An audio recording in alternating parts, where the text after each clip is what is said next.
కవిత తెలంగాణ రాజకీయాలలో తన పాత్ర ఎట్లా ఉండాలని బహుశా భావిస్తున్నట్లు అనిపిస్తున్నది. అంటే ముందుగా నేను మైక్ టీవీకి రావడానికి ప్రధాన కారణం బుచ్చన్న గారు. బుచ్చన్న గారికి కూడా జర్నలిజంతో పాటు సామాజిక నేపథ్యము, సామాజిక ఆర్ద్రత ఉంది. ఇవాళ నేను కవిత గారి విషయంలో గతంలో కవిత గారితో పనిచేసినని తెలిసి దాదాపు ఒక 4-5 రోజుల నుంచి ఒక 20-30 ఛానళ్ళు ఫోన్ చేస్తున్నాయి. ఎవరికి కూడా ఉద్యమ నేపథ్యం లేదు. నేను ఏదైనా చెప్పాలంటే అవగాహన చేసుకునే వాళ్ళకు ఉండాలి. ఇప్పుడు ప్రశ్న కరెక్ట్ అయితే ఆన్సర్ కరెక్ట్గా ఉంటుంది. నేను ఇవాళ మీరు ఫోన్ చేయగానే రావడానికి ప్రధాన కారణం ఏంటంటే మీకున్న credibility plus Mic TV Satish కూడా నాకు పరిచయము. మైక్ అనేది ప్రజల గొంతుక కావాలి, బుచ్చన్న ఒక జర్నలిజము ప్రజల జీవితాల్లో మార్పు రావాలని మీ ఇంటర్వ్యూలు నేను చూస్తుంటా ఒకటి జర్నలిస్ట్గా. అంటే జర్నలిజంలో క్రెడిబిలిటీ ఒకటి ప్లస్ ఆ యొక్క బ్యాలెన్స్ మెయింటైన్ చేయడం అందరి వల్ల కాదు, ఇప్పుడు వస్తున్న యూత్ వల్ల. ప్రత్యేకించి మీకు ఒక యూఎస్పీ తెచ్చుకున్నందుకు మీకు ధన్యవాదాలు చెప్తాను. Thank you. నేనేమంటున్నా అంటే మనం ఇద్దరి చర్చ వల్ల తెలంగాణ ప్రజలకు ఉపయోగం జరగాలి. అసలు ఎవరి కవిత? ఇప్పుడు అమెరికాలో ఉన్నారు కవిత. అసలు నేను తెలంగాణ ఉద్యమంలో ఉన్నప్పుడు కూడా కవిత అమెరికాలోనే ఉంది. ఇప్పుడు నేను 2001లో జైలుకి వెళ్ళినప్పుడు పృథ్వీ నేను మేమంతా పనిచేస్తున్నప్పుడు కవిత గారు లేరు, కేటీఆర్ గారు లేరు. అసలు కవిత గారికి నాకు పరిచయము. ఈరోజు కవిత గారి గురించి నేను విశ్లేషణ చేయడానికి ఉన్న నాకు హక్కు ఏంటి, నాకున్న ప్రత్యక్ష పరిచయం ఏంటని చెప్తే వ్యక్తిగత విషయాలు అది పక్కకు పెడితే కవిత గారి పర్సనాలిటీని మనం ఏ విధంగా అర్థం చేసుకోవాలంటే, నేను కలిసి ట్రావెల్ చేసిన 2 ఇయర్స్లో కవిత గారు ఖాళీగా ఉండే వ్యక్తి కాదు. ఉదాహరణ చెప్పాలంటే నేను కవిత గారు కలిసి ఒక మీడియా హౌస్ పేపరు ఛానల్ పెట్టాలని పనిచేస్తున్న టైంలో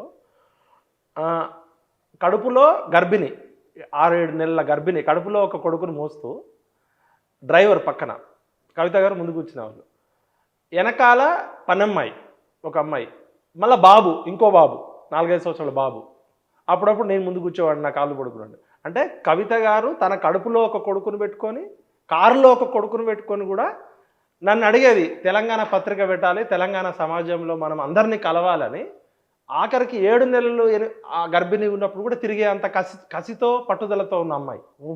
అంటే ఒక విజన్ ఉన్నది ఆమెకు అప్పటి నుంచే, పట్టుదల ఉంది, గట్టి పట్టుదల ఉంది. సరే మంచి చెడు అవి పక్కకు పెడితే ప్రతి మనిషిలో పాజిటివ్ ఉంటుంది, నెగిటివ్ ఉంటుంది.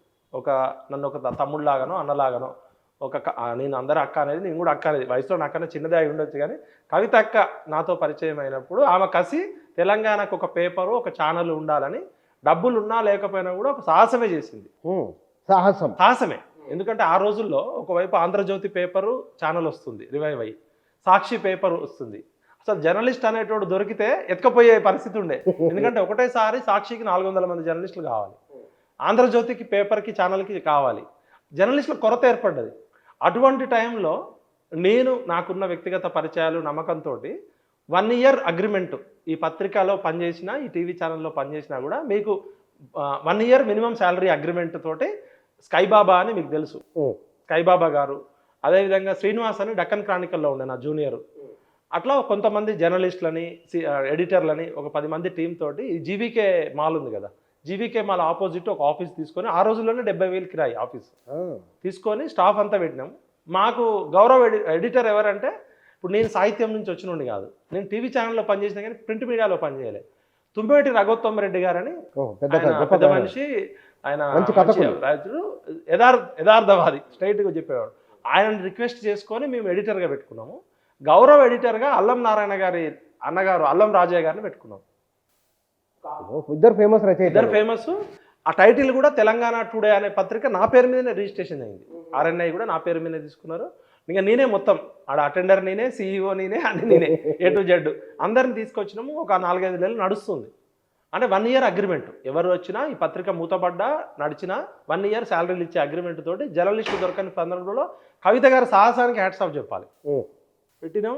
మరి వాళ్ళ అంతఃపురంలో కొట్లాటలు కావచ్చు, మరి హరీష్ గారు ఆపిర్రా, కేటీఆర్ గారు ఆపిర్రా, కేసీఆర్ గారు ఆపిర్రా, ఆ ఇంటర్నల్ విషయాలు నేను చెప్పకూడదు కాబట్టి అది 6 నెలల తర్వాత ఒకరోజు కవిత గారు పిలిచి కళ్ళెంబట్టి నీళ్లు పెడుతూ, రఘుత్తం రెడ్డి సార్ కూడా ఉన్నారు, మెయిన్ అకౌంట్ నుంచి మనకు యాక్సెస్ లేదు, మన ఆపేయమంటున్నారు ఈ ప్రాజెక్ట్ అన్నారు.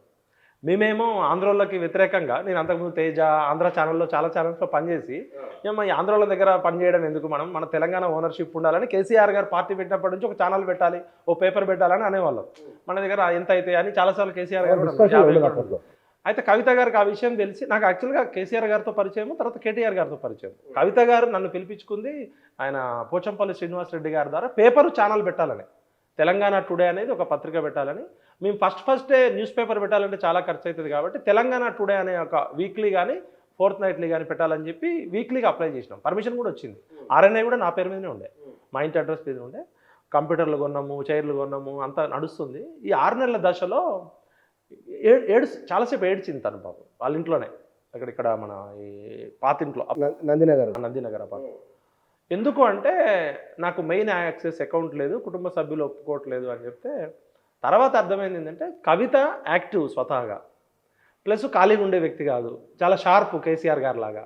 ఈమె గినక ముందుకు పోతే మనకు రాజకీయ భవిష్యత్తు కష్టం అని చెప్పి వాళ్ళ కుటుంబంలో ఉన్న మేల్ ఇంకా కుటుంబ సభ్యులు కేటీఆర్ గారి వైఫ్ కావచ్చు, కేటీఆర్ గారి బామ్మద్ది కావచ్చు, హరీష్ గారు కావచ్చు, ఎవరనేది ఆమె చెప్పలే కానీ ఇండైరెక్ట్గా అన్నకి ఇష్టం లేదు, నాన్నకి ఇష్టం లేదు అనేది మాకు స్పష్టంగా చెప్పింది. అది వాళ్ళ కుటుంబం సంబంధించిన విషయం. అక్కడితో ఆగిపోయిన కవితలో నేను ట్రావెల్ చేసినప్పుడు కవిత నేను కలిసి తిరిగినప్పుడు చూసినది ఏంటంటే ఒక కాన్ఫిడెన్స్ లెవెల్ ఉన్న కవితను చూసిన, డబ్బులు అంటే లెక్క చేయని కవితను కూడా చూసిన. ఆమె దగ్గర 100 రూపాయలు ఉంటే 1000 రూపాయలు ఖర్చు పెట్టే కవితను చూసిన. అంత బోలా అంటే ఆమె పర్సు మొత్తం కూడా విఠల్ గారు మీరే చూడండి, నాకు లెక్కలు డబ్బులు పట్టించుకోరని ఎవరైనా డబ్బులు ఇచ్చినా కూడా శాలరీలు వీళ్ళే నాకే చెప్పేది. కానీ తనను తాను ప్రూవ్ చేసుకోవాలనే ఒక పట్టుదల కసి బాగా ఉన్న వ్యక్తి. అయితే ఏమైందంటే ఆ రోజుల్లో పరిస్థితి, ఆర్థిక పరిస్థితి, పేపర్ ఛానల్ పెట్టే పరిస్థితి కేసీఆర్కే లేదు. ఈమె ఎట్లా సాహసం చేసింది మరి? అంటే కనీసం వారపత్రికన పెడదాము, ఇంకా ఇవన్నీ జాగృతి పెట్టి ఒక నడుస్తుంది అని పెట్టింది. అది మంచి ప్రయత్నం వాస్తవానికి. అయితే అంతర్లీనంగా నాకు అర్థమైంది ఎందుకంటే ఇవాళ కవిత గారు లెటర్ రాయాల్సిన సందర్భం ఎందుకు ఏర్పడ్డది. కవిత గారు కేసీఆర్ గారితో డైరెక్ట్ కలిసి చెప్పొచ్చు, ఫోన్ కూడా చేయొచ్చు. ఫోన్ కాదు, డైరెక్ట్ పోయి. ఇప్పుడు ఈ కవిత గారు వెళ్తే ఫామ్ హౌస్లో ఆపేటోళ్ళు ఎవరు లేరు. కేసీఆర్ గారు ఇష్టపడే వ్యక్తి, కూతురు కదా, కూతురు కదా, ఎన్నున్నా కూడా. మరి లెటర్ రాస్తుందంటేనే నిజంగా ఆ లెటర్ కవితనే రాసిందా లేదా అనేది నాకు డౌట్ ఉండే. అయితే ఇప్పుడు మీరు చెప్తున్న దాని ప్రకారము ఈనాడు లాంటి పత్రిక కావచ్చు, రాష్ట్రంలో ఉన్న అన్ని మీడియా హౌసెస్ కవిత గారు లెటర్ రాసింది అనేది ప్రధాన ఎజెండాగా ఉంది. ఆ లెటర్ నాది కాదు అని కవిత గారు ఎక్కడ కూడా ఖండించలేదు. ఎవరన్నా ఒకవేళ ఫేక్ లెటర్ రాస్తే కవిత గారు ఇమీడియట్ ఎవరు ఖండించలేదు. అంటే కవిత గారు రాసినట్టు భావించే ఈ చర్చ చేస్తున్నాం. ఇప్పుడు అంతకుముందు ఈ లెటర్కి ముందు కవిత గారు కొన్ని అంశాలు చర్చించారని వచ్చింది. మనం కోరుకున్నది భౌగోళిక తెలంగాణ కాదు, సామాజిక తెలంగాణ. కేవలం 10 సంవత్సరాల్లో భౌగోళిక తెలంగాణ మాత్రమే వచ్చింది, సామాజిక తెలంగాణ రాలేదు. ఎస్సీలు, ఎస్టీలు, బీసీలు, పేదవాళ్ళు 90% మంది ఇంకా తెలంగాణలో లాభపడలేదు. ఆర్థిక అసమానతలు ఉన్నాయి, జిల్లాల మధ్య కూడా ఆదాయంలో తేడాలు ఉన్నాయని చెప్పి ఈ లెటర్కి ముందు ఆఫ్ ద రికార్డు ఒక లెటర్ రాసిందని డిస్కషన్ జరిగింది.